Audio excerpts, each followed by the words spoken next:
Hi, this is Kip Morrill. I'm traveling about the United States, but I'm always listening to the Bigfoot Society podcast. Welcome to Bigfoot Society. If you have Bigfoot activity to report from the same areas discussed in this episode, please reach out to me directly after this episode. And if you'd like to be on the podcast to discuss a personal Bigfoot encounter, please reach out to me directly at bigfootsociety@gmail.com. Do you wish there was more Bigfoot Society to listen to every week? Well, there is now. If you become a supporting member over at Patreon, you get a special members-only episode every single week on Wednesdays, and sometimes even more episodes. Head on over to patreon.com/the Bigfoot Society. And now let's get on with the show. 3, 2, 1. All right, Bigfoot Society, we've got the privilege of talking to Amy Bue. Amy Bue is a Ohio-based Bigfoot researcher and the co-founder of Project Zoobook. And I'm sure we'll be talking about that later on in the interview. But how's it going today, Amy? It's going really well, thank you. Trying to keep cool out here in Ohio. Oh, I know it. Out here, not succeeding. out here in Iowa, we're burning up. It's a pretty crazy time out here. It'd be nicer to be on the West Coast, I think. But I had the privilege of meeting you out at Monster Fest 2. We were able to have a nice dinner with some of your fellow researchers and I guess individuals that you would call your mentor, right? Your mentors. Definitely, yes. We have a nice group of researchers right around where I live in Ohio. So definitely, especially a few of them, I would definitely call my mentors. Absolutely. It was a very, very enjoyable chat. And then there was actually outside, there's a whole party going on. I think I caught a little bit of that, but listeners, if you're able to go to any of these conferences and festivals, like, your Monster Fest in Canton, Ohio, your Sasquatch Summerfest in Oak Ridge, I mean, that's where the real magic is going to happen. And you're able to learn things that you would not learn on the internet. And I would just recommend people start to take advantage of those times. But let's get into it, Amy. So what was it? We'll start with the first basic question. So what was it that first got you into all this wild Bigfoot stuff to begin with? Well, I saw something. It was 12 years ago in April, and I was a passenger in a car going over a reservoir here in Ohio, and I saw something along the shoreline that I still don't know what it was because it was too far away and we were driving and couldn't stop or anything like that. But it looked to me like what I would think Bigfoot looked like. And at the time when I was staring at it, like from the time we hit the bridge till we got parallel to it, I just was looking at it like, what in the world is that? And, I was not into Bigfoot at the time, but I knew, the folklore or whatever I thought of Bigfoot. So I knew that this creature, whatever you want to call it, looked like what I had seen, on TV or in movies or, in little magnets or whatever, what I would think Bigfoot looked like. And as we went past it, it was holding onto a tree. It moved. It was very tall and wide, all one color. And as we went past it, I yelled out, I think I just saw Bigfoot. And then the first thing I thought after that was how stupid that was, because there's no such thing as it.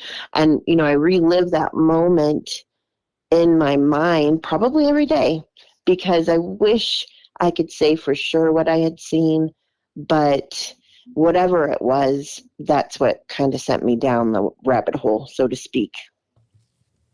Wow. And was that in Ohio? That was in Ohio. And so that was another reason, even though when I think back to it, I 100% can say it was not a bear. It didn't have the stance of a bear. It was not shaped like a bear. It did not have a muzzle, so I know it wasn't a bear.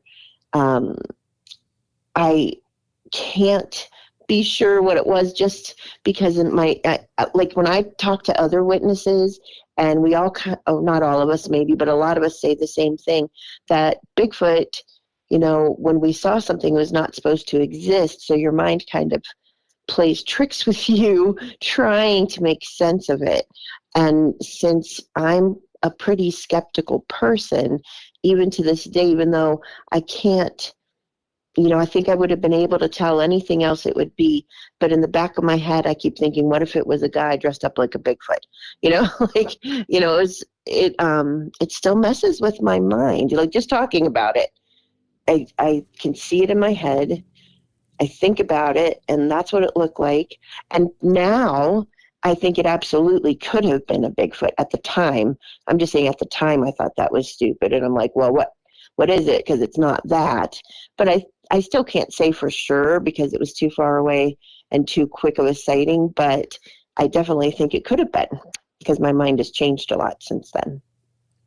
Oh, absolutely. I'm sure going from that point of time to where you are now, it's leaps and bounds. But were there any details that you remember seeing that were really hard to explain away in your mind? Yeah, well, first of all, the location where it was next to a body of water that is under the Department of Homeland Security. So I've never even seen a person out there. But to be fair, you have rangers and people that work there, so there could have been a person. It was just really strange to see anything there because you usually don't. So that was the first, thing that caught my eye. But I would say just the breadth of the shoulders. It was so incredibly wide. If it had been a person, I would think they would have had to have some kind of like football pads or something on to make it look that disproportionate. Like, it didn't look like a person. So, and then it was all that one color. I feel like, say it was 100 yards, and that's my best estimate because I still go over that bridge. But I feel like I would be able to tell if a person was standing in that end zone across from me on a football field. And this did not look like a person, especially because of how wide it was. And we've never been able to go in there to try to do a reenactment or anything like that.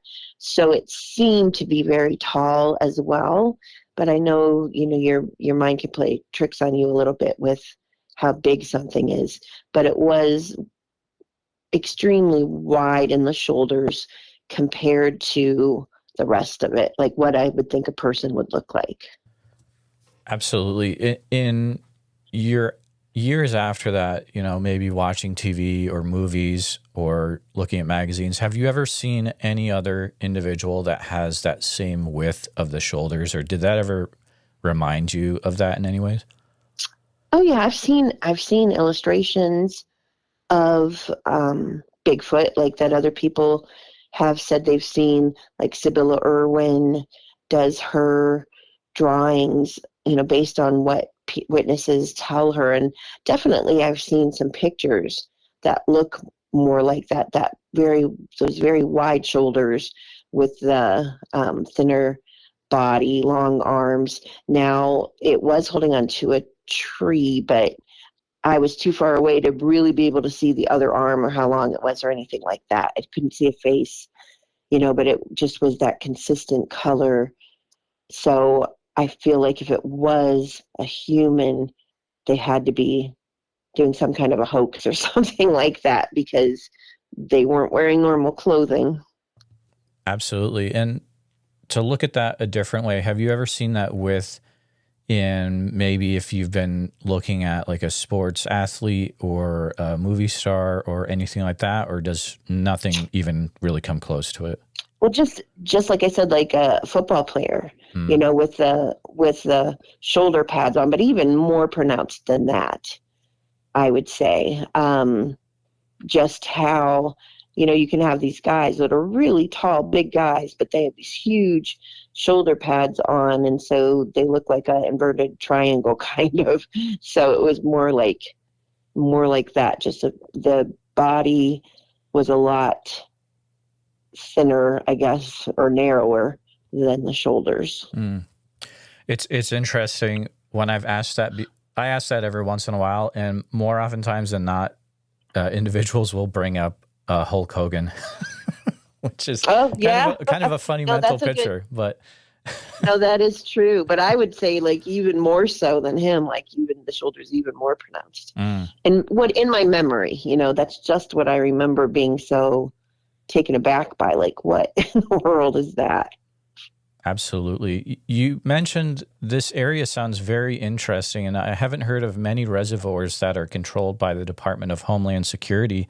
Is it a place where you can kind of talk about where it is, or are you keeping it kind of? No, I can tell. Okay. I can definitely tell. It's called Meander Reservoir, and it's outside of Youngstown, Ohio. So it's just like such a crazy, in my mind at the time, place for something like that to be. The reason it's under that is because it's the city's water supply. But if you drive around the perimeter, it's all fenced in. You cannot get in there. You get in a lot of trouble if you try. I mean, you could crawl over a fence or something, but it's not impossible, but I wouldn't try it. But it has a lot of signs that say like I think it's something like wildlife refuge area, so it's just kind of mysterious, it really is. So that adds to the whole thing.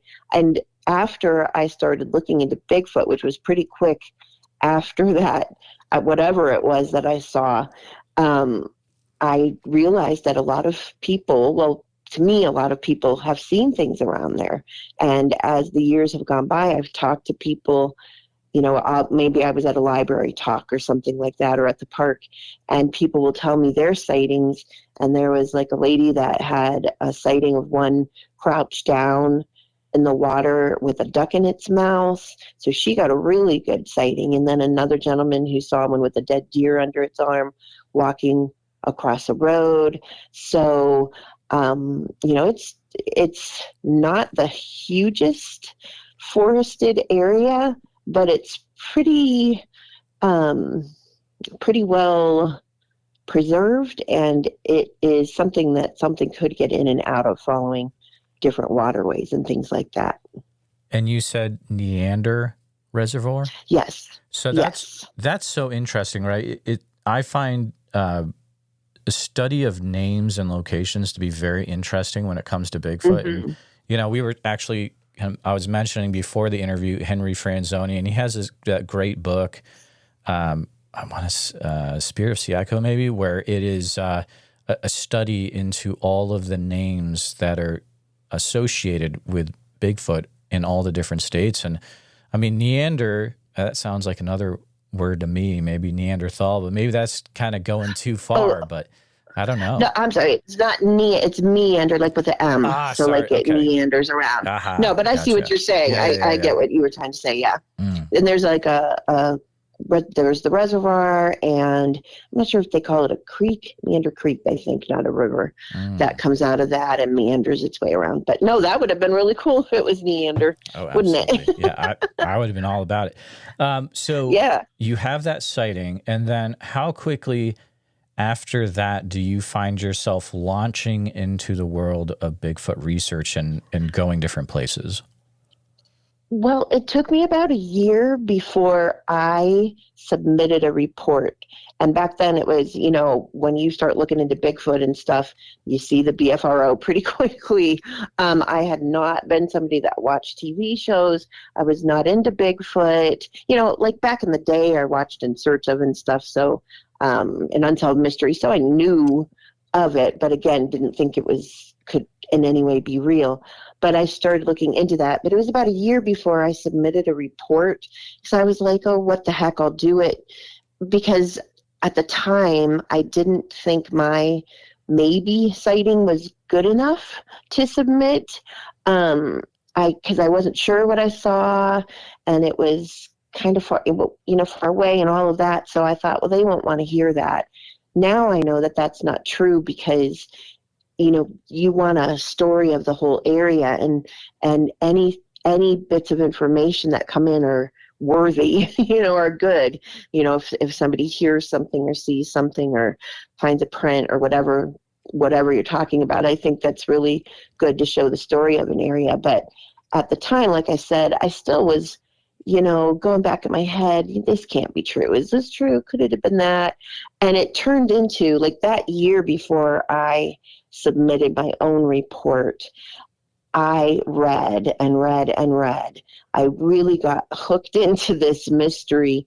It absolutely fascinated me because I had no clue that so many people were seeing things. I had no clue of the potential evidence that we have, the footprints, the audio, all of the witness reports, which is just fascinating in itself. I got into all the history of it. So even to this day, like, whether or not my first maybe sighting was really Sasquatch doesn't really matter to me.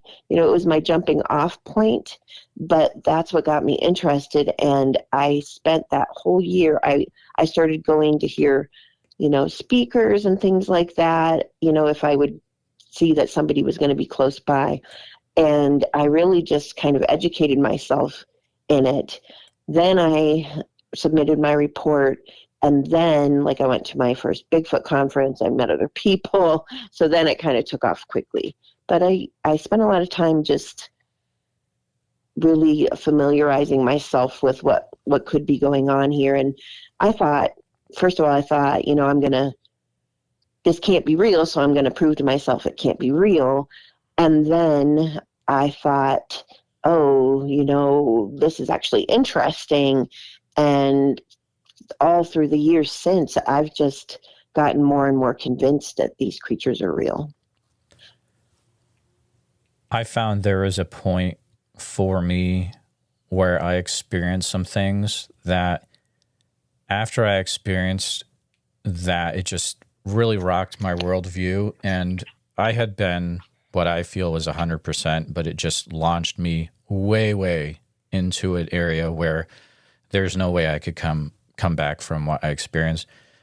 Did that ever happen to you, or was it just a gradual into, okay, now I'm like 150% Bigfoot and there's no going back, or was there a catalyst point that really launched you into it? Well, it has definitely been very gradual, and it's honestly only been the last few months where I even say I think Bigfoot is real. I have mostly always said I am a hopeful skeptic. I think they're real. I'm not sure. And there's still a little bit of that in me, I've had some other experiences, but never the smoking gun. There it is. I am 100% convinced, right? I've never had that myself, but it's been in the last, this year where I'm like, I keep saying that, and that's true, because I think a lot of us, there's an occasional day where you get up and you spend so much time doing this, so much effort trying to figure this whole thing out, that there are some days, at least for me, where I'm like, man, what if it's not real? What if I'm wasting my time? It just, you got to get down a little bit. And I have zero expectations of ever seeing something. Like, I think I could go my whole life and never see something again. And that's okay, but it can mess with your mind a little bit. But anyway, I keep getting off track, sorry. But I have come to the conclusion, and there have been some things along the way that have brought me here, so kind of aha moments, if you want to say that. But I've come to the conclusion that when maybe I haven't had that absolute moment, but people that I trust with my life have, friends that have become family, and if if they would say pretty much anything else to me, I would believe them. So why am I not believing them on this? Does that make sense? Yeah. And it isn't even so much that I wasn't believing them, but I think it's healthy to be skeptical. I think it's healthy to not think everything is Bigfoot, but there's just so much in my mind overwhelming clues toward this being a real creature that I can't throw that away anymore. So now, I do have that occasional doubtful day, but I absolutely think they could exist, and I really think that they do. Some of the things that have sent me on that way have not just been people who I trust that have told me their stories, but one of the things I do a lot now is I go to outdoor shows like hunting and fishing shows. Every year I go to several of them, and I get so many hunters and fishermen and women who are telling me their stories. I used to have people say, well, if Bigfoot was real, the hunters would see them. And I'm like, they do see them. There are so many reports that I've gotten over the last, I'd say 5 years from hunters that I don't think everybody is lying. And when you are talking to a hunter that goes out for bow season looking for bear or, whatever it is, they know what a bear looks like. So I think your possibility of misidentification goes way down when you're talking about that. So if everybody's not lying to me and hoaxing and everybody's not misidentifying something, there's something out there. Now what it is up for speculation, but I don't think everybody's lying about it. And I've talked to people who have such an emotional reaction, like visceral reaction when they're telling me their story. I'm a teacher. I know I can't tell when everybody lies to me, but I feel like I have a pretty good judgment of that. And there have been stories that have been told to me that I absolutely believe these people.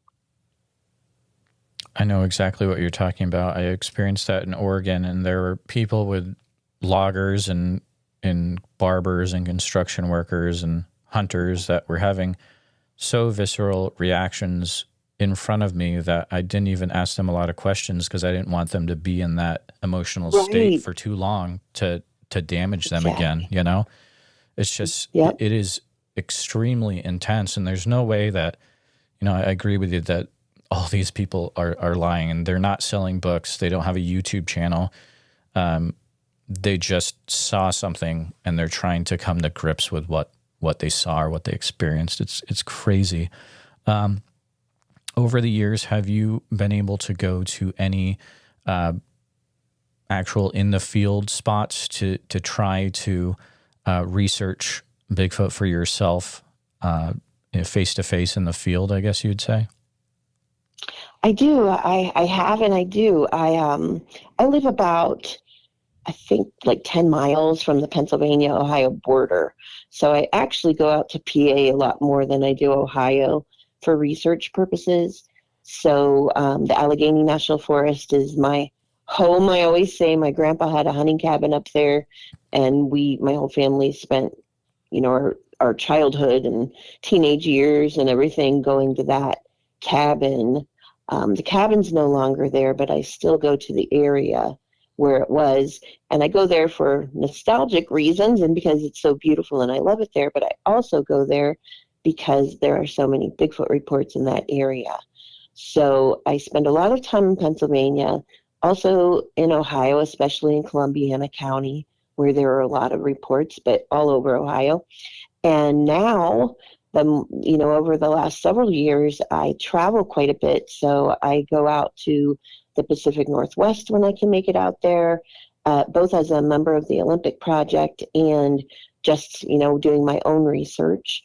I go to Kentucky, West Virginia, Michigan even. I went out to Montana with some members of my project a few years ago and plan on going back. So wherever I can make it to, if I'm invited out there to look into a specific case or a specific witness report, I will. But my favorite thing to do is just to get out there on my own and hope something happens. So you've mentioned all these places. Has there been a time where you've been in a certain place, and even though you may have, you may not be 100% at that time, but something has happened and it's hard to explain away, and it's just things got very, very intense and hard hard to wrap your mind around. Oh yeah, absolutely. Which one do you want to hear about? Let's I go have for several it. things like that. I have several things like that. I had another possible sighting in 2018 in southern Ohio. I had something really strange that I don't know whether or not, it would be attributed to Bigfoot, but something really odd happened in Pennsylvania. And then when I was out in Oregon in Mount Hood National Forest, it was just, we had hiked in several miles and there were just so many odd sounds going on. There were, knocks and some yells and things like that. We were, remote camping out there and found a possible footprint across the lake where we were like fishing for our supper and everything, where we had put, how, I don't know if you can still buy them, but you used to be able to go online and they were called like Sasquatch pheromone chips, which they were not really Sasquatch, but they were, Right. I think they were like, had gorilla urine or something in there. So we, somebody that I was with had bought some of those and put one in a tree across the lake. And we had weird sounds coming from there, possible footprint, trees breaking and things like that. That was just a lot. Like, we were the only people out there that we knew of. And I always say that to be, total disclosure. Could there have been other people? I suppose, right? Because we were there. But this was not a campsite or anything. We were just camped by a lake with our shovels. If you had to go to the bathroom, it was like just very remote. And it was creepy. It was wonderful. I loved it, but it was a little creepy. Also, when I was in Stevens County, Washington, I have never been anywhere where felt such a feeling of, just there was something out there. Like, it was and it wasn't like a really good feeling. It was more foreboding. The woods were beautiful. There was nothing like a creepy about where we were, but it just had a different feeling to it. I don't know how else to explain that, but I felt like, we heard some odd noises there as well. But the weirdest one that happened was in Pennsylvania. You want me to tell you about that one? Absolutely. Okay. So this is the one where I'm still not exactly sure what to think, but I still have nightmares about it. And when I say nightmares, it's more like I wake up kind of panicked. Nothing really bad happens or anything like that. Nothing bad did happen, but it was just such a scary feeling. So basically, I think it was about a year and a half ago now. I could get my times a little different. But I got a call from a reporter from the Wall Street Journal, of all places, and he wanted to do an article about Bigfoot, like a paragraph that was going to be on the front page. It was kind of a teaser thing where I forget what they call that, but it's like he had written one about somebody who used to be the world champion pogo stick jumper or whatever. It was like something more lighthearted. And he got a hold of my name because I was a featured speaker at a festival in that area. And so I said, sure, we can do that. But then he was asking me a little bit about what I do. And I started telling him about Project Zoobook, which I'm sure we'll talk about it here in a minute. And he got really fascinated with the whole thing. And he's like, wait a minute, you mean it's not just for fun? Like, you think Bigfoot could actually be real? And I'm like, yeah, I do. Long story short, he got really involved in what we were doing, interviewed a bunch of people. It ended up being like a lot bigger of a deal, I guess, if you want to say it that way, than I thought at first. But after he was done writing everything, he wasn't done yet. I guess he wanted like some experience too. So he asked if myself and some of Project Zoobook would take him out camping and looking for Bigfoot. And I'm like, we sure will, but just fair warning, we probably won't find anything just because, I don't normally, I'm not somebody that goes out there and finds stuff all the time. But I said, so you know what I mean? Like, I didn't want him to feel like he's going to come out, we're going to see Bigfoot everywhere, although you always hope that. Right. So, so he came out and a photographer, and the night before they arrived, myself and some of Project Zoobook members, who are also my friends, we went up to the area where we were going to be camping. And this is like, for the Allegheny National Forest, it's pretty remote. When you go out to the Pacific Northwest, those forests are huge. The Alleghenies might not be as big, but you can go to places in them where you're not going to see a lot of people. And so to get to where we were going, like, there are some spots carved out there, but it's, again, not a campground, no bathrooms, no running water, nothing. You have a place where you can have a campfire. And the road to get there, especially at that time, was so horrible. Like, I kept thinking the potholes were going to swallow my car. And I have a reason for saying, for mentioning that, which I'll tell you in a minute. But it's hard to get to. It's not the easiest place to get to.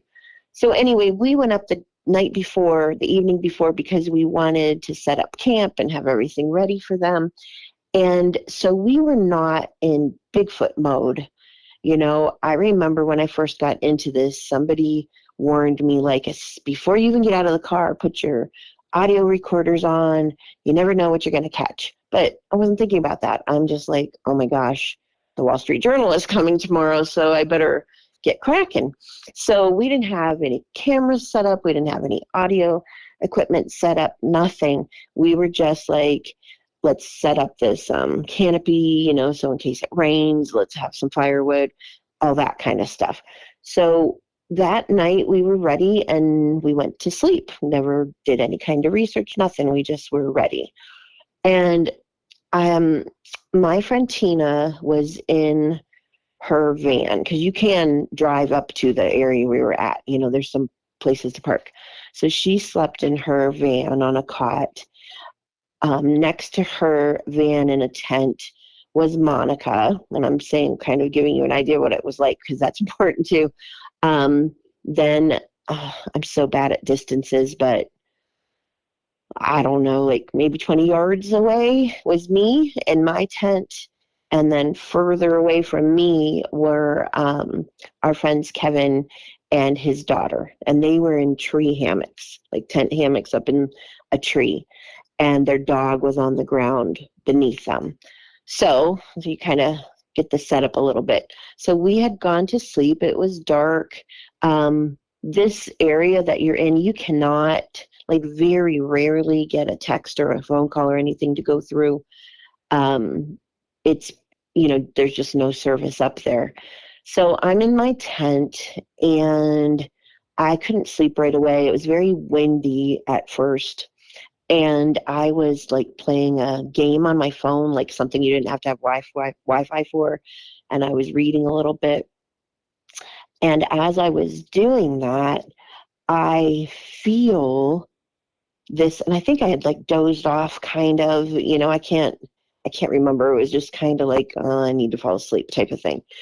And I feel this really odd feeling. So I don't know if you knew that I'm much, much better, but a few years ago I got really sick, and I was put into heart failure when I got a really bad bout of COVID. Mm-hmm. So I had been very sick, had a lot of heart problems, and have been recovering ever since. So the reason I say that is, like, I thought something was wrong with my heart.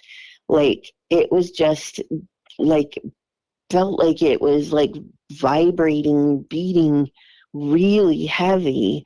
And I'm like putting my hand on my chest. I'm like, oh my gosh, what's wrong? And I wasn't feeling nervous or, anything like that. So I'm like, why is this happening? So I'm lying there. The feeling kind of made me start to feel a little bit panicky, because I'm like, oh my gosh, we're really far away. Not just from a house or anything, or to call anything, but to get to a hospital, it would take a really long time to get to. So I was nervous, but I just lie there for a little bit, lay there. I'm an English teacher. I just lay there for a little bit, and I had to think about it for a minute. And I was nervous, but that finally went away. But it shook me up enough that I just kind of was awake then. And I'm like, what the heck was that? So about an hour later, I'm lying there again, and oh my gosh, like even to say it, like I wish I could describe what this was like, but I can't, but I'll do my best. So I'm lying there in the dark. I had tried to message and tried to text Tina and the others, but it was windy. Like I could have yelled, but I was also trying to like not ruin everybody's time, so I'm like, I'm fine. So I was trying to convince myself of that. So about an hour later, I'm lying there, and out from the woods, like to the left past Tina's van, but to the left of it, so kind of behind where my car was parked, I hear this god-awful roaring yell come out of the woods, and I just remember freezing. Like, oh my gosh, it was absolutely terrifying. I wasn't in my head thinking Bigfoot at the time. I didn't know what to think. I am not like the world's most knowledgeable person when it comes to animal calls, but I'm pretty knowledgeable about it. I'm a certified volunteer naturalist in Ohio, had to go through different training, and I also train myself, take other classes, and I train myself about animal calls and things like that, because I always say I think it's important to know what isn't Bigfoot, like what other things are making noises and leaving tracks and things like that. So I knew it was not a bear. What it sounded like to me was like one of those warrior men, those island warriors, where they do that. Is it the haka? Is that what it's called? Just that those yells, that they do. It wasn't a scream, really. I might have called it that in the past, but it was more of a really big, deep, loud yell, like aggressive. And like now when I look back at it, I feel like if I was standing in front of whoever was doing that, like my hair would have blown back like in a cartoon or something, because it was just so powerful.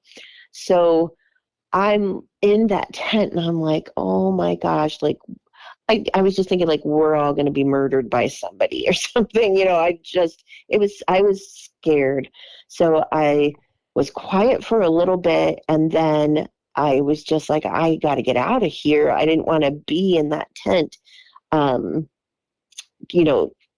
like a sitting duck or whatever. So, and I've camped places, like I've camped where there've been grizzly bears and mountain lions and, scary things.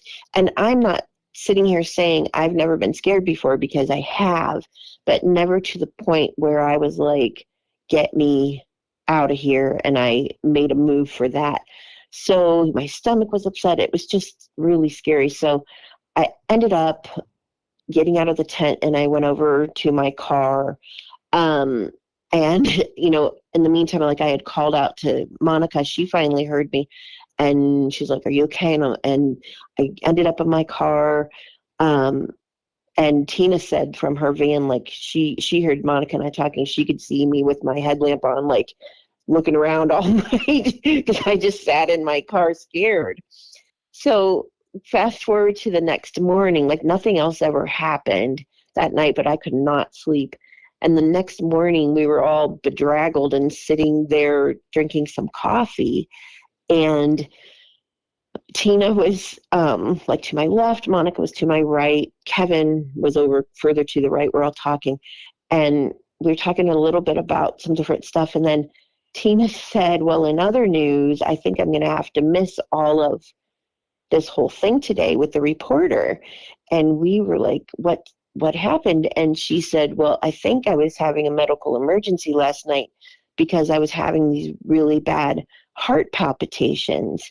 And I myself and Monica just like whipped our heads around because we had already talked about the yell and stuff.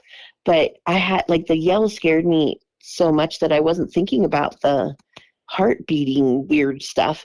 And we're like, that happened to me, that happened to her. Now, it did not happen to Kevin. He was up in the tree though, so I don't know if that's why, and he was further away.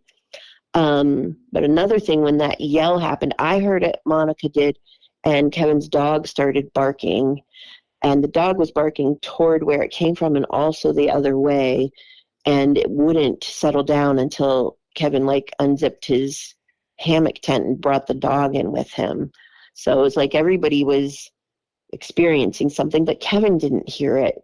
It was windy. So I don't know. Like, I don't know the dynamics of why some of us experienced certain things and why some of us heard things and others didn't. But it was interesting how we could kind of corroborate things. Still don't know what that was, and I don't automatically jump to it was Bigfoot, although who knows? There's been lots of sightings there, which is why we were taking them there. We tried to do our due diligence to figure out what that could be. You know, we looked into fracking, if there was any fracking going on around there, if there was any seismic activity going on around there. The reason I talked about how bad the road is, like I absolutely am sure if it was like some kind of a truck or something coming up there, we would have known that. Like that would not have been a secret if any kind of vehicle came up there, but that's not what it felt like. And for several weeks after that, especially Tina and I were both having these weird nightmares about it, like just like waking up panicked, like, oh my gosh, there's something there. And I said to her, you know what it reminded me of? That weird vibration, you know. I said it reminded me kind of in Jurassic Park where the glass of water was vibrating when the T-Rex was walking around, you know, like it was like boom, boom, or like a bass in music or something. So I don't know what it was, Jeremiah, but I still think about it. And the last several times that I've been up there, I haven't camped in a tent. I've camped in my car. I slept in my car because it really shook me up. I don't know what it was. So that's that creepy story. That's an extremely creepy story, and I don't like to talk about myself a lot on these, but in this case, I'm going to, because I have also experienced that. The way you described it is the same exact thing that I experienced when I went out a month or so ago with my son to, do you know Tate Hieronymus? I do. Okay. I don't know him personally, but I know who he is, yes. Yeah, so he has a research area in Iowa, and we go there, and my kid wanted to go out on a Bigfoot adventure, and I've talked about this before, but pretty much what happened to me the night we were staying over when it was dusk is I started having heart palpitations exactly how you described it. And I thought that we were going to have to drive immediately to a hospital, and my mood changed, and it was even to the point where I almost walked away from this completely until we left the area, and about 10 minutes away from the area, my mood changed. And I've always wondered what that was, and it's just really interesting to hear you describe what happened to more than just you. And I've been trying to figure out, is this an infrasound thing or what is this? Because it's in a extremely squatchy area too. We've talked about that. Somebody brought that up to us, and I'm like, I don't know if that's what it was. I suppose it could have been. You know, I'm open to that explanation. It physically affected us. You know, I mean, my mom's going to say this is TMI, but the real reason I got out of the tent to get to my car was I also had to go to the bathroom. Like it just affected me, my stomach and everything. So sorry. But I mean, but honestly, that's happened to other people. So really that's an important detail where it was like, it just shook my entire self up. So I don't know if that's what it was or not. I don't know, but it was really disconcerting for sure. It is. I can definitely see how that would be affecting your dreams. That's a scary, scary thing to live through. And after this, I will have done other episodes before this comes out, but I've also experienced the roar out in the Willamette National Forest, similar to what you experienced. And it's just the more I get into this, and it's like there's something going on out in the woods. If people in different parts of the U.S. are experiencing similar things like this, it's just some kind of, this is a mystery. It needs to be solved. And I think this is a perfect segue into if we could talk about what you're doing with Project Zoobook to further the solving of this mystery. Absolutely.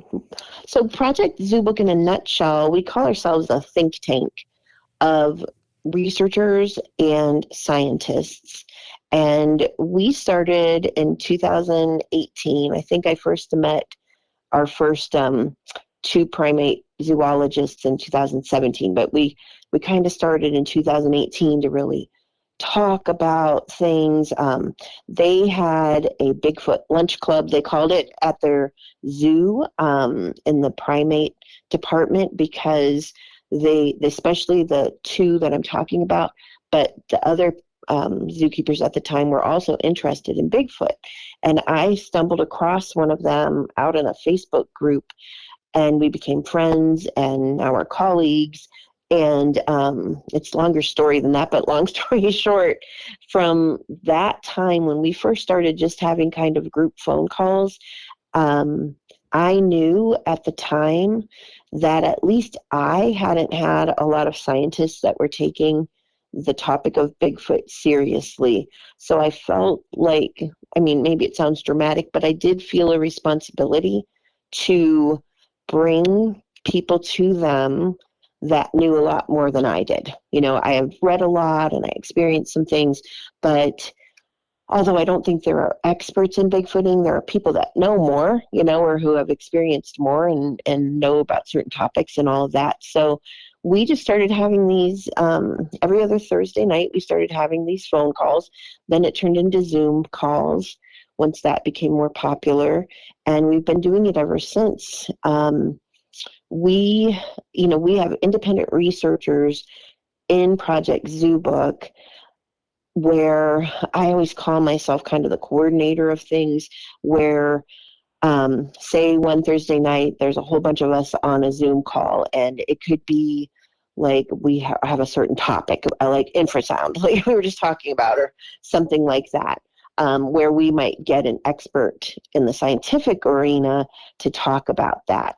We have some primatologists that will talk about great apes and different behavior. We have wildlife biologists, we have marine biologists, we have anthropologists, etc.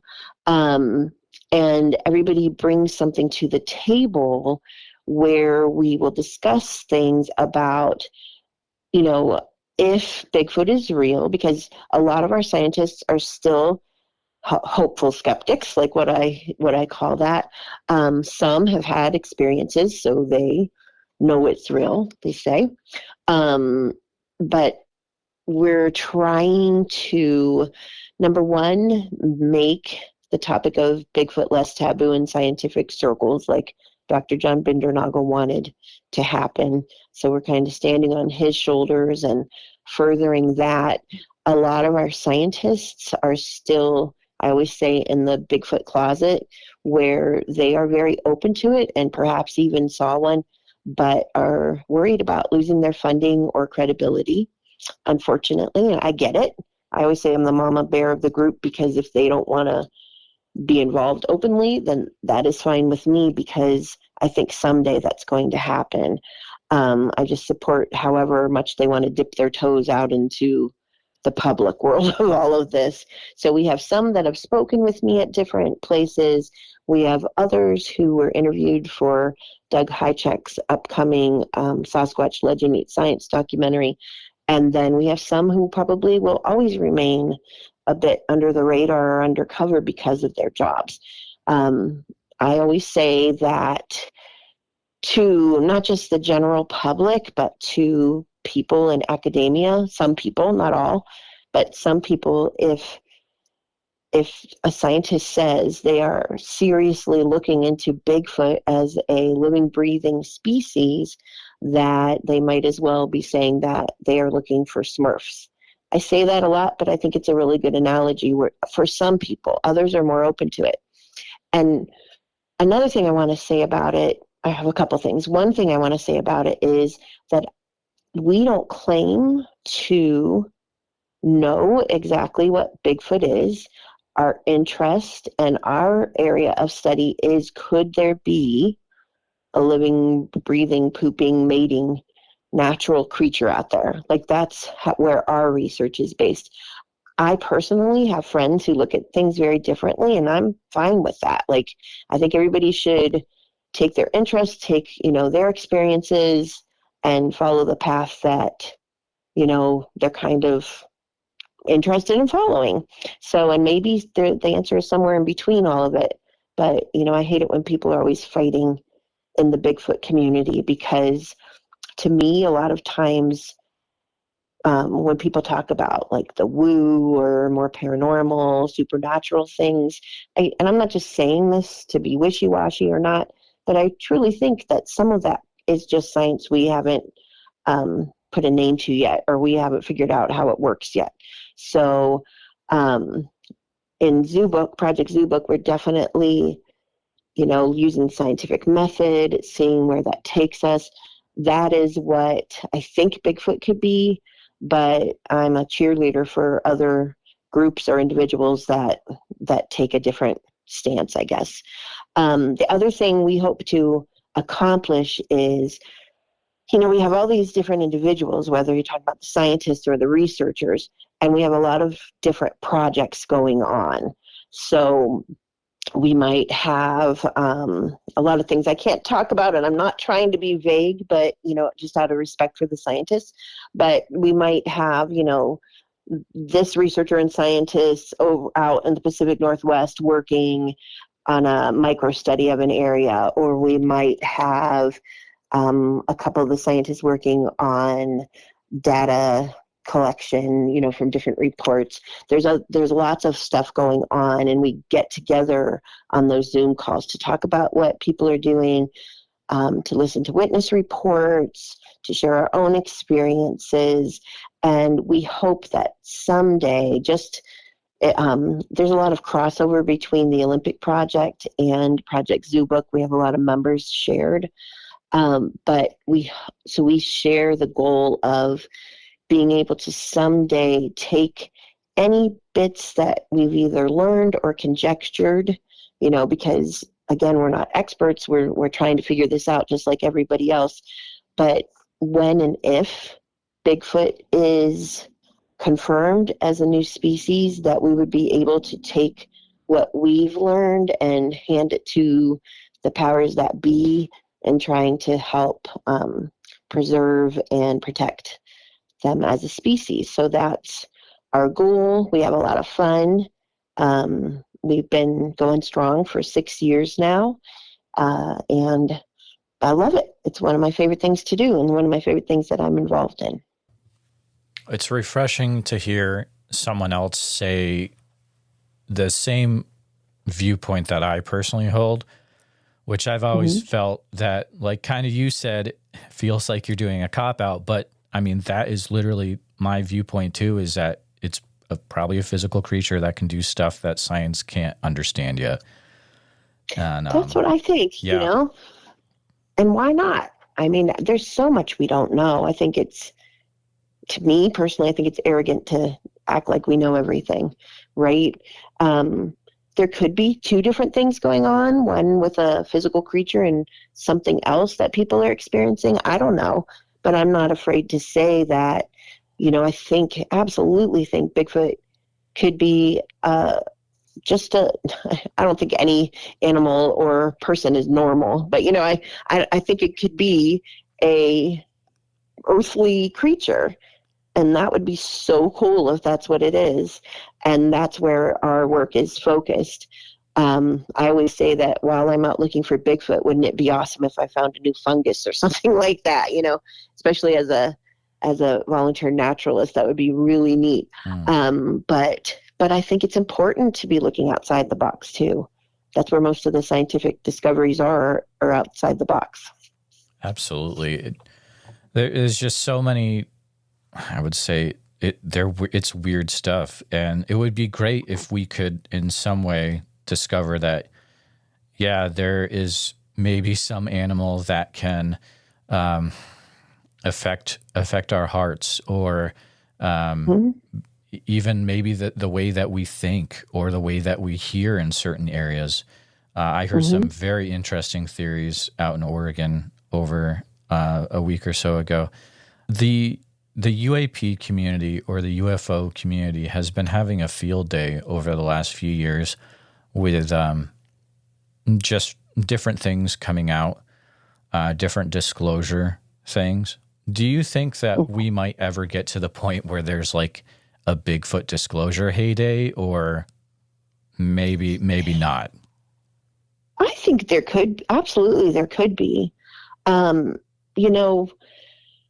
If they are real, and I do think that they are, but let's say they are, I do think it's just a matter of time for that to happen. I've never, ever been a huge conspiracy theorist, but I find myself more and more wondering about things like that, especially after the UAP information that's come out lately. Being a friend of Micah Hanks puts me in that heart started me being really interested in all of that. And I'm like, wow, here I am. Oh, they would tell us if they knew anything, and nope. So I think that there definitely could be a day of reckoning where, I don't know if that's the case, but I think there could be, where we find out, oh, we've known they were there all along. Why not? Absolutely. Your research from the years and going different places, do you have a feeling where, man, it feels like probably this area of the U.S. is, at the end of the day, it's going to be the place where it all goes down? I mean, just from spending time out there, when you're in the Pacific Northwest, I was told, and I've never researched this for myself, but it sounds right. I was told that in the forests of the Pacific Northwest, covering that area, that there are like 50, this is true, I don't know, but I've been told that there are like over 50 small aircraft missing. And to me, that's not even hard to believe, because when you're there, those forests are so huge. And here we are looking for something where they can move around, they are intelligent, they can hide. There might not be that many of them, compared to a bear or anything like that. So I personally think it could be out there. What I think where I think it should come from, and I have mixed feelings about it. I just spoke at a library, and one of the people asked me, like, why are you trying to expose them? Why don't you just let them stay hidden? And I'm like, believe me, I hope that they stay hidden. That would be the best scenario. Like, I would love to have a really good sighting, just so I would never doubt it again, but that would be the perfect thing, is if they just stay to themselves and it's always a mystery and they'll be protected like that. But I just feel that someday it's going to come out, and it's going to be people like us that are going to have to fight for them to be protected. But back to your question, if and when that truth comes out, I hope that it comes from our indigenous people. That's probably the thing that keeps me going the most, and the thing that I have the most interest in and the most respect for. I was out in Montana. A group of us from Project Zoobook were invited to go out to the Blackfeet Reservation there, overlooking Glacier National Park. And these wonderful ladies invited us out there. We camped on their private land. They took us on a hike where different Inamitapi, and I hope I'm saying that right, but hairy man sightings had been. We talked to different members of the Blackfeet Nation, and they told us about their experiences with the hairy man, and they were just so matter of fact about it.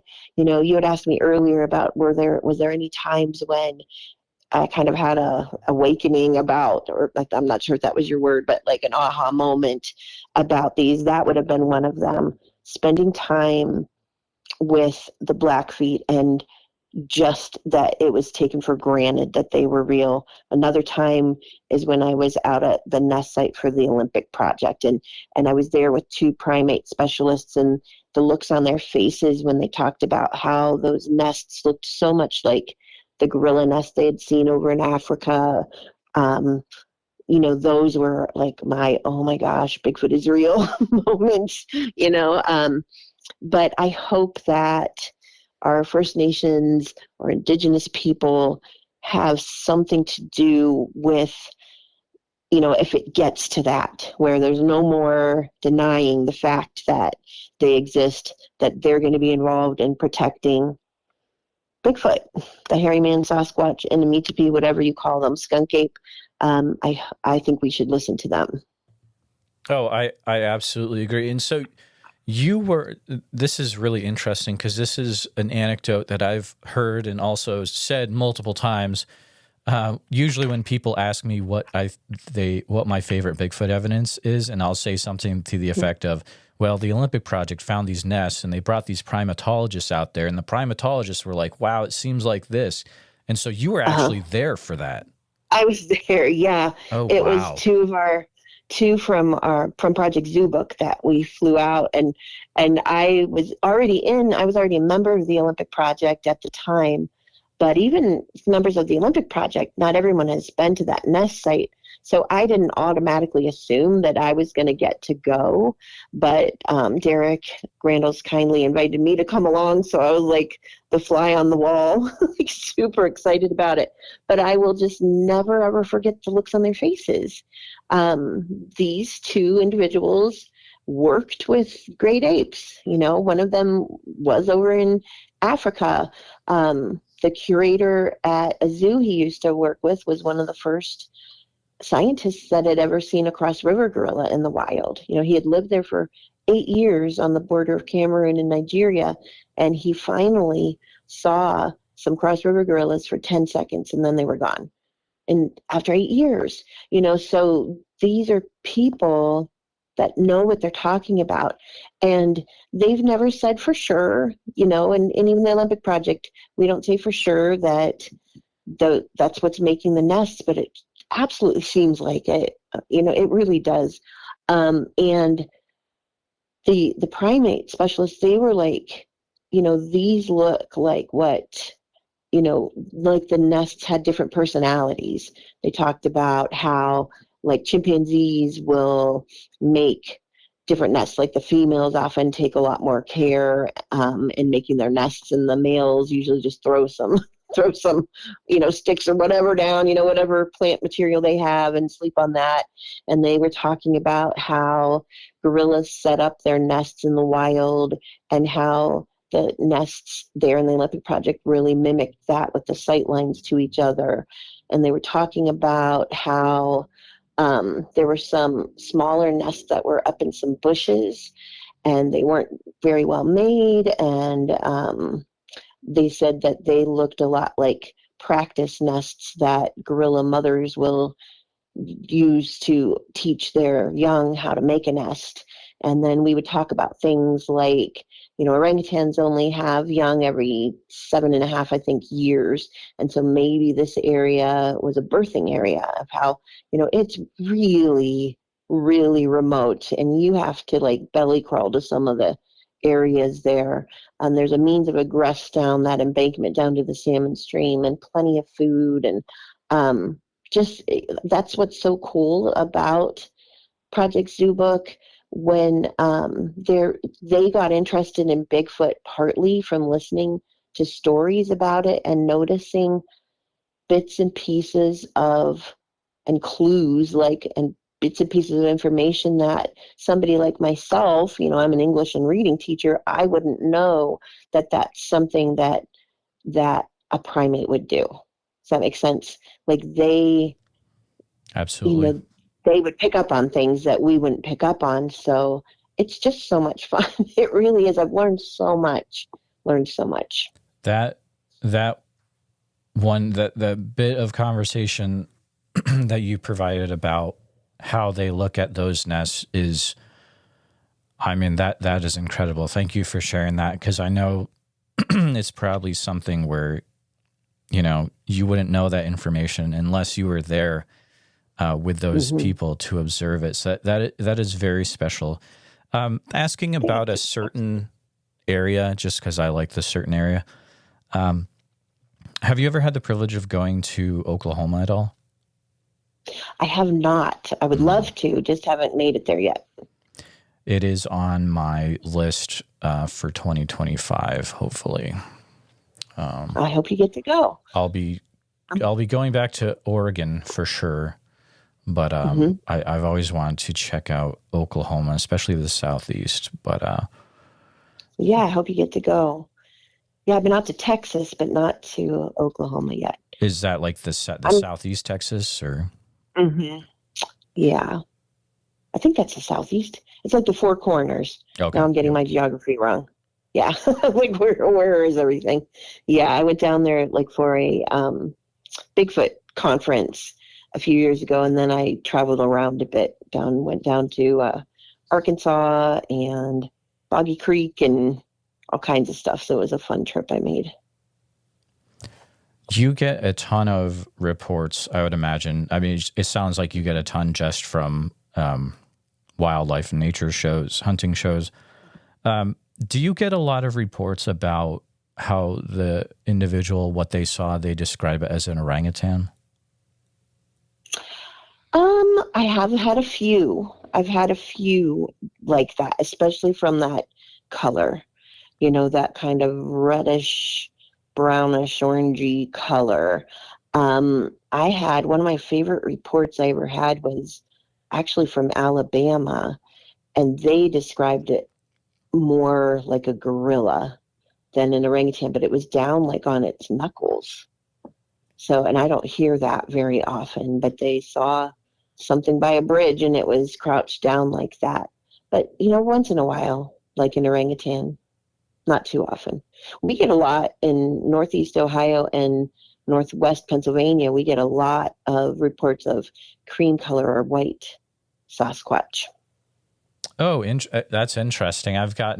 There's, of course, the Northeast Alabama and then Northeast Pennsylvania as well. That is really, really interesting. One of my favorites was from a wildlife exterminator who had no interest in, never thought about Bigfoot, but he was culling coyotes in an area, and he saw what he described as a 4-foot tall, white, creamish colored primate that he thought escaped from somewhere, and didn't think about it as Bigfoot until later on when he started getting interested. And he's like, oh my gosh, maybe that's what it was, because he couldn't figure out what it was, and his brain didn't go to Bigfoot because it was 4 foot tall, but in that same area, the same summer he had that sighting, there was another gentleman who showed me pictures of some footprints that were like a quarter mile away from that sighting that were very unusual footprints that matched a lot of prints that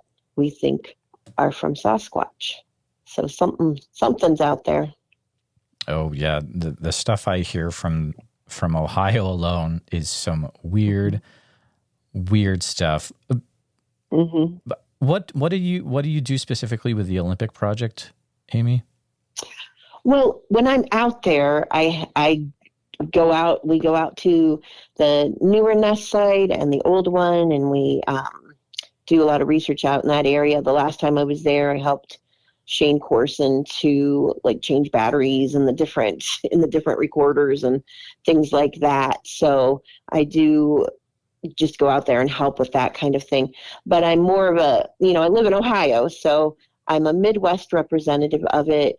I do a lot of speaking at different places, trying to get new scientists involved in the mystery of Bigfoot. And so I tell people a lot about the Olympic Project and share that with different scientists. I'm working with a certain university, their biology department.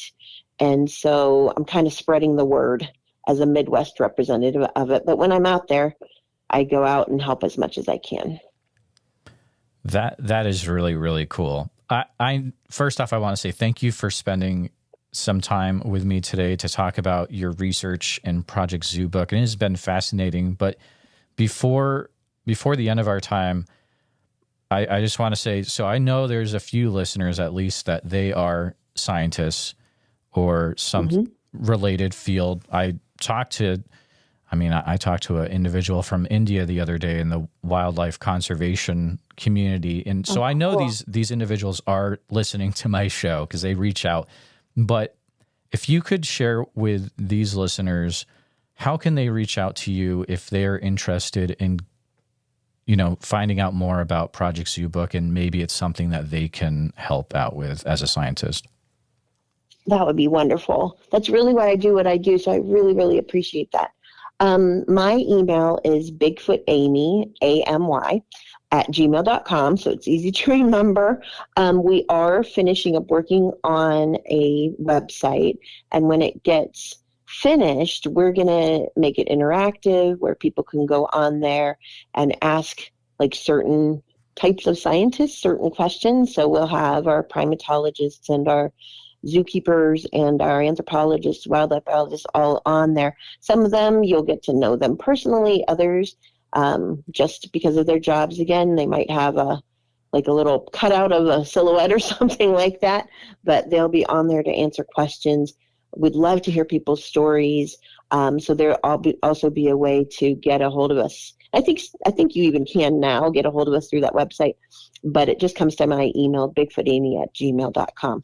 I would love to talk to people if you have a really good sighting, where especially if it does seem like you were saying, like more great apish in the sighting, especially, we would love to hear that. But no, we would love to talk to more scientists and people who love them. That's fantastic. And do you have any upcoming events that people can meet you at or talk to you at in person? Sure. Oh my gosh, I'm forgetting dates, but in September and October, I'm going to be in one of the weekends. I'm going to be in Indiana for their first Indiana Bigfoot conference. Mm-hmm. I'll be in Michigan at their Bigfoot and Brews, BREWS, not BRUISE, event. And I'm going to be in Kentucky at a conference as well. So I have that. If people are on Facebook, they could friend me, and I have information about that on Facebook. I'm just finishing up a whole summer full of libraries where I do things for both adult and kids, because the kids programs here in Ohio and PA have had like a cryptid theme. So I've been all over the place talking to kids about getting out in nature. And, I always say Bigfoot is so much fun for kids. So where they might not go out to look for a snake, they'll go outside to look for Bigfoot. So that's another good thing. I'm going to be here in Pennsylvania, not this weekend, but next weekend. I'm going to be helping with an event that is raising money for Hunt of a Lifetime. It's kind of like Make-A-Wish for critically ill kids, but they want to go out hunting. Like, these kids are hunters, they're fisher kids. And so we raise money for that. And some of the kids want to go not hunt to shoot, but want to go look for Bigfoot. So I'm going to be involved in that. I'm sure I'm missing some things, but those are the big ones that I'm doing. All my outdoor shows start back up in the spring. Wow, that is awesome. You're involved with way more than I knew about. That's really cool. But Amy, thank you so much for coming on. It has been a pleasure, and I'm glad that I'm glad we finally got to chat on the podcast. Thank you. Me too. Thanks so much, Jeremiah. This was fun. Thank you. Please take a minute to help out the show by subscribing on YouTube, making sure you hit the bell so you don't miss any notifications, and share the episode on YouTube with a friend. Also, if you're listening to us on a podcast, thank you so much. Make sure that you're subscribed, share the show with a friend. Really, it's all about sharing the show wherever you can. If you've had a Bigfoot encounter related to the following or know someone who has, please reach out to me at bigfootsociety@gmail.com or pass on my email. Here's the list. If you've had any encounters in Oregon, which I'm sure there's probably a few of you out there, please feel free to reach out immediately. You can use email bigfootsociety@gmail.com. A special thank you to all the Bigfoot Society Patreon and YouTube channel members. It's your support that helps keep the show going, and I extremely appreciate it. If you want to join in the fun, you can join over at patreon.com/the Bigfoot Society. I'll see you there. And again, thanks for listening.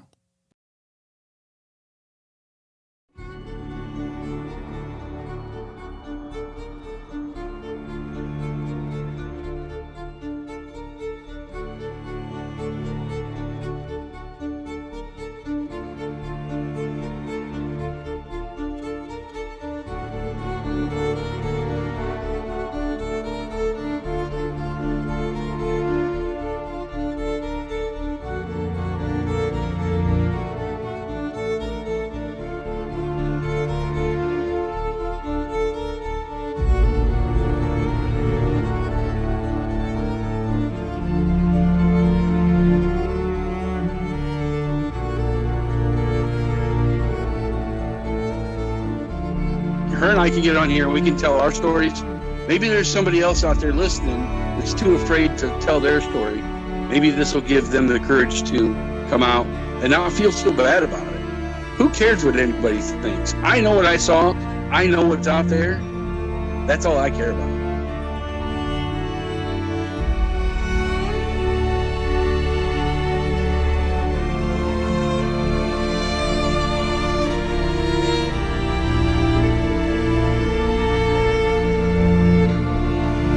Let people know. Please let them know. If you ever see one of these things, you need to tell. Because if you don't, then shame on you. You know? Shame on you.